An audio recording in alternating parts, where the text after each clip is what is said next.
आज हम लोग भगवत गीता के छठे अध्याय के 15 नंबर श्लोक की चर्चा करेंगे। इसमें भगवान बता रहे हैं कि कैसे योगी जो परमात्मा से योग प्राप्त कर लिया है, परमानंद का जो है पराकाष्ठा को प्राप्त करता है। तो ये बहुत ही महत्वपूर्ण श्लोक है। इसको ध्यान से सुनेंगे, समझेंगे तो भगवान के कहने का अभिप्राय जो है आपको पता चल जाएगा। श्लोक इस प्रकार है। बस में किए हुए मन वाला योगी इस प्रकार आत्मा को निरंतर मुझ परमेश्वर के स्वरूप में लगाता हुआ मुझ में रहने वाली परमानंद की पराकाष्ठा रूप शांति को प्राप्त होता है। तो इसमें 3 बातें बताई गई हैं। पहला, मन को बस में करना, और दूसरा, आत्मा को परमात्मा में लगाना, और तीसरा, उसका रिजल्ट परमानंद की प्राप्ति। तो सब क्रम से है। पहले आपको अपने मन को बस में करना पड़ेगा। जब मन को बस में कर लेंगे तो आत्मा और परमात्मा की एकता का ज्ञान होगा, और जब आत्मा और परमात्मा की एकता का ज्ञान हो जाएगा, एकत्व को प्राप्त कर लेंगे, तो परम आनंद की प्राप्ति हो जाएगी। यानी कि आनंद की पराकाष्ठा की प्राप्ति हो जाएगी। उससे बड़ा कोई आनंद नहीं है भगवान की नज़र में और भगवत गीता के अनुसार। तो हम इसमें स्टेप बाय स्टेप चलेंगे और पहले मन को बस करने की बात करेंगे कि मन को बस कैसे करें। क्योंकि जब तक मन को बस में नहीं करेंगे तब तक योग दुष्प्राप्य है, यानी कि योग को आप नहीं प्राप्त कर सकते हैं। इसीलिए पतंजलि योग सूत्र में आया है कि चित्त के वृत्तियों का निरोध करना ही योग है। जब तक जो है अपने चित्त की वृत्तियों का आप निरोध नहीं करेंगे, आप योग नहीं प्राप्त कर सकते हैं। ये चित्त जो है संसार में भटक रहा है, भाग रहा है। इसका भटकना, भागना और जिन चीज़ों के प्रति ललायित ये रहता है, विषयों की लालसा, भोगों की लालसा, मान सम्मान की लालसा, सांसारिक सुखों की लालसा, ये सब जब इसके अंदर से निकल जाती है तब जो है आत्मा और परमात्मा को जानने की कोशिश करता है, जान पाता है और आनंद की प्राप्ति होती है। तो जब तक मन में भोगों की इच्छा है तब तक जो है भटकेगा।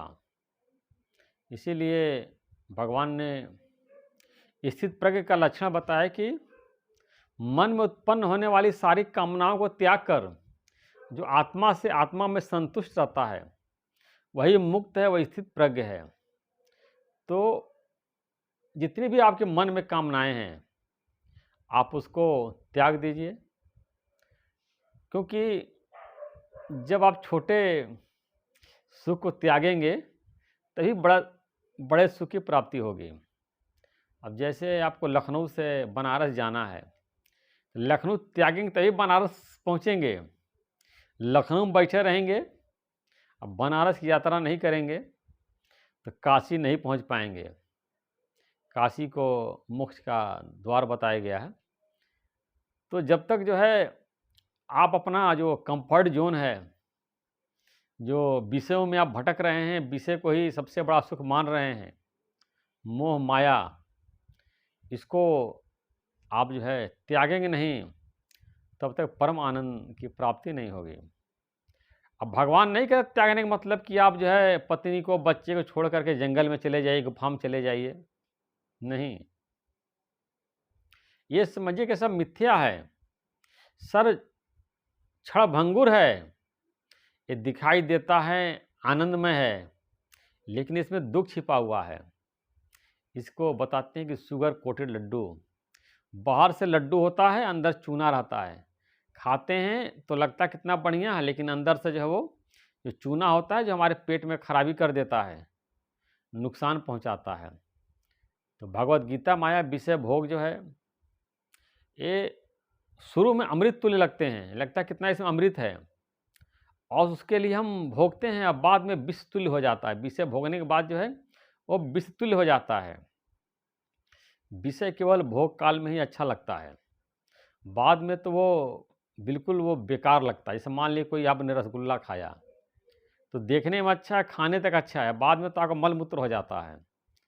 ऐसे जो ज्ञान है, शुरू में कठिन लगता है, दिक्कत लगती है, परेशानी लगती है मन इंद्रियों को कंट्रोल करना। लेकिन शुरू में ज़हर जैसे लगता है कि अरे कितना कठिन है मन को रोकना, इंद्रियों को रोकना, ओम का जाप करना, ध्यान करना, प्राणायाम करना, सात्विक जीवन शैली अपनाना कितना कठिन है।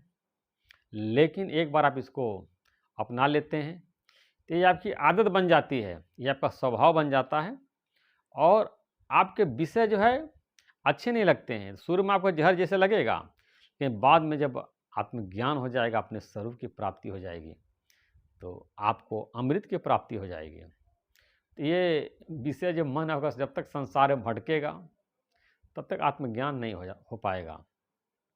आत्मज्ञान के लिए मन को जो है अपने स्वरूप में आना बहुत ज़रूरी है। इसके लिए गुरु नानक साहब ने बताया है कि मन अंधला गदला नीच पापी, मन बहुत गंदा है, नीच है, पापी, गंदे संदे विचार चलते रहते हैं। फिर बताया मन ही ते मन मानिया, यही मन मन से ही मानता है। जो ज्ञान के विचार मन में चलते भी पर अगर मन ही है, जब मन में आपके ज्ञान के विचार चलते हैं, मनन करता, मन ज्ञान की बातों का मनन करता भी मन है, तभी मन मानता है मन तो ज्योति स्वरूप है, अपना मूल पहचान, हर जी तेरे नाल हैं, गुरुमति रंगमान।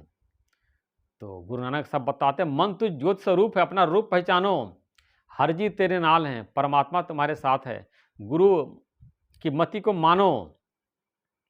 जब गुरु की मति को मानते हैं कि परमात्मा मेरे अंग संग साथ है, तो हम इस प्रकार जान जाते हैं और परमानंद की प्राप्ति होती है। तो दोनों नहीं मिलेगा, या विषयानंद मिलेगा, ब्रह्मानंद मिलेगा।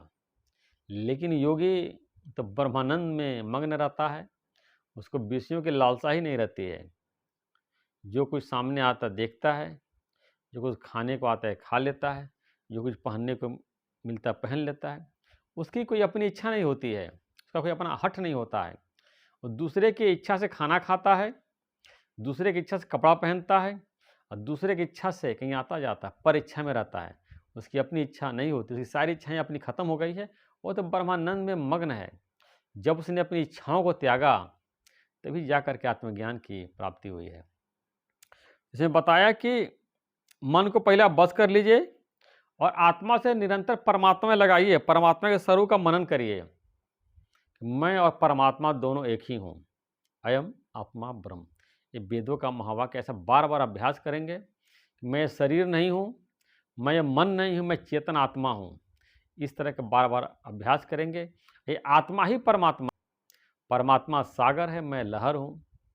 या घटाकाश बताते हैं, घड़े का जो अंदर का आकाश है बाहर का आकाश है, तो घड़े का अंदर का आकाश आत्मा, अब बाहर का आकाश परमात्मा। तो घड़े के अंदर जो आकाश है बाहर का आकाश अलग अलग है? नहीं, अलग नहीं है। जब घड़ा टूट जाता है, अंदर का आकाश बाहर का आकाश मिलकर एक हो जाता है। जब आपका देह अभिमान समाप्त हो जाएगा, तो देह का आप मैं मान के चले कि मैं देह हूँ, जब अभिमान आपका खत्म हो जाएगा, अंदर के आत्मा बाहर के परमात्मा दोनों मिलकर एक हो जाता है। ज्ञानी ब्रह्मलीन हो जाता है, ब्रह्म स्वरूप को प्राप्त कर लेता है, परमात्मा के स्वरूप को प्राप्त कर लेता है। तभी उसको परमानंद की पराकाष्ठा की प्राप्ति होती है, क्योंकि परमानंद की पराकाष्ठा परमात्मा को प्राप्त है। और जब हम परमात्मा से एक हो जाते हैं, तो हमको भी परमानंद की पराकाष्ठा की प्राप्ति हो जाती है। जैसे जब पावर हाउस से पूरा ये जब कनेक्शन होता है, कितना बढ़िया आपके अंदर लाइट जलती है। और जिसके घर में पावर हाउस से कनेक्शन नहीं होता, वहाँ अंधेरा रहता है। तो हमारा जब परमात्मा से कनेक्शन हो जाता है, परमात्मा जब पावर हाउस है, तो पूरा हमारा जीवन जो है प्रकाशित हो जाता है। अंदर से खुशी से हम भर जाते हैं, आनंद से भर जाते हैं, और जो हमारे संपर्क में आता है वो भी आनंदित हो जाता है, आनंद की पराकाष्ठा को प्राप्त कर लेते हैं। तो आप जो है, आनंद आपका स्वरूप है, लेकिन इस आनंद को छोड़ करके आप जो है विषयों की तरफ भाग रहे हैं। इसीलिए स्वामी विवेकानंद ने बताया है कि संसारिक लोग जो संतरे का छिलका खा रहे हैं और ज्ञानी जो संतरे का जूस पी रहा है, ये संसार सब जो छिलका है, जितना संसार दिखाई देता है, ये सब परमात्मा का छिलका है, मतलब संतरे का छिलका है, और जूस जो है परमात्मा है। सारे संसार का जो जूस, जैसे संतरे का जो जूस है वो परमात्मा है, बाकी संतरे का जो छिलका है और उसकी वो गूदा उदा है, वो सब जो है संसार है, लेकिन जो उसका रस वही परमात्मा है। इस प्रकार जब उस रस को जान जाते हैं, आत्म रस को जान जाते हैं, परमात्मा रस को जान जाते हैं, ब्रह्म रस को जान जाते हैं, तो महा आनंद की प्राप्ति हो जाती है, आनंद की पराकाष्ठा की प्राप्ति हो जाती है। आप छिलके में संतुष्ट हैं कि रस पीना चाहते हैं, या आप खुद डिसाइड कर लीजिए। संसारिक सुख जो है संतरे के छिलके की तरह है, और ब्रह्मानंद जो है ये संतरे के जूस की तरह है। अब क्या अच्छा क्या खराब है? अब देखिए जूस पीने में कितना आनंद आता है, कभी तकलीफ नहीं होती है। छिलका खाने में देखिए आँख में आँसू, मुँह में तीता लगता है, कितना बेकार लगता है। इस प्रकार जो है एक समझाने के लिए बात है कि परमात्मा जजीक में जैसे गन्ने में रस होता है, वैसे सारे संसार में परमात्मा व्याप्त हैं। ऐसा जब ज्ञान हो जाता है तो आत्मा और परमात्मा की एकता की प्राप्ति हो जाती है, और हम भी जो है आनंद की पराकाष्ठा को, ब्रह्मानंद को प्राप्त कर लेते हैं, जो हमारा स्वरूप है, आपका स्वरूप है। बस आपको भगवान के बताए हुए मार्ग पर, रास्ते पे चलना है, और धीरे धीरे आप वहाँ तक पहुँच जाएंगे, क्योंकि जब आप सत्य के रास्ते पे चलते हैं, परमात्मा का आपका सहयोग मिलता है। और ये असत्य के रास्ते पे चलते हैं, तो जो असत्य के रास्ते पे चलने वाले सांसारिक लोग हैं, उनका आपको सहयोग मिलता है। इस सत्य के रास्ते पे चलेंगे, परमात्मा के सहयोग से आप अपनी मंजिल तक अवश्य पहुँच जाएंगे।